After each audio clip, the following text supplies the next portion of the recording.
Jakarta, suararadarcakrabuana.com. Kejaksaan Agung jemput tersangka A terkait dugaan korupsi tata niaga komoditas timah. Tim penyidik pada Direktorat Penyidikan Jaksa Agung Muda Bidang Tindak Pidana Khusus Jampitsus melakukan penjemputan terhadap tersangka AA pada Kamis, tanggal 5 Desember tahun 2024, di Bandara Soekarno-Hatta, Tangerang. Penjemputan ini dilakukan sehubungan dengan perkara dugaan tindak pidana korupsi dalam tata niaga komoditas timah di wilayah izin usaha pertambangan, IUP PT Timah Terbuka pada periode 2015 hingga 2022.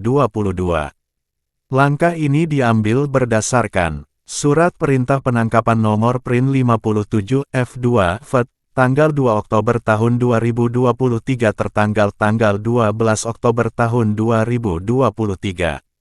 Surat Perintah Penyidikan Nomor Prin 23 F2 FED, tanggal 2 Maret tahun 2024 tertanggal tanggal 7 Maret tahun 2024, dan Surat Penetapan Tersangka Nomor TEP 23 F tanggal 2 Maret tahun 2024 tertanggal tanggal 7 Maret tahun 2024.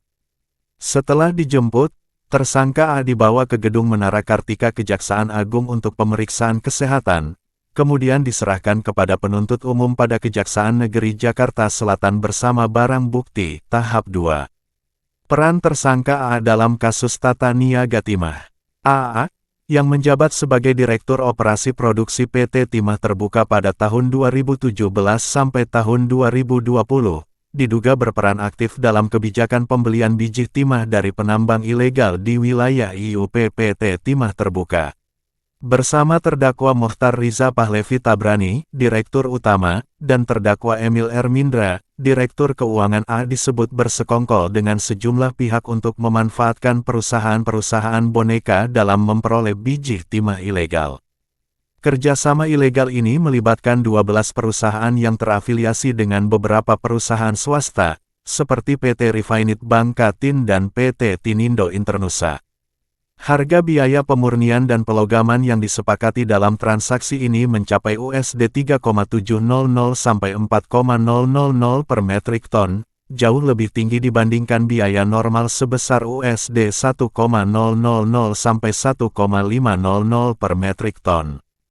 Kerugian negara dan putusan pengadilan. Akibat perbuatan tersebut, negara mengalami kerugian hingga 300 triliun rupiah. Sebelumnya, A telah dinyatakan bersalah dalam perkara lain terkait tindak pidana korupsi pengadaan Wasing Plan oleh Kejaksaan Tinggi Bangka Belitung.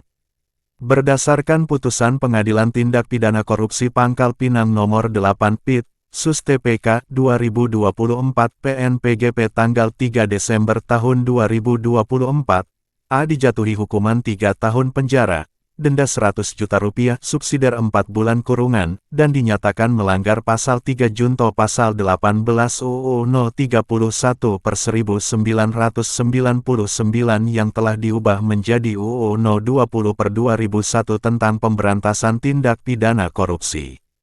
Dalam kasus tata niaga timah, A disangka melanggar Pasal 2 Ayat 1, atau Pasal 3 Junto Pasal 18 UU No 31/1999 yang telah diubah menjadi UU No 20/2001 tentang pemberantasan tindak pidana korupsi Junto Pasal 55 Ayat 1 pertama KUHP.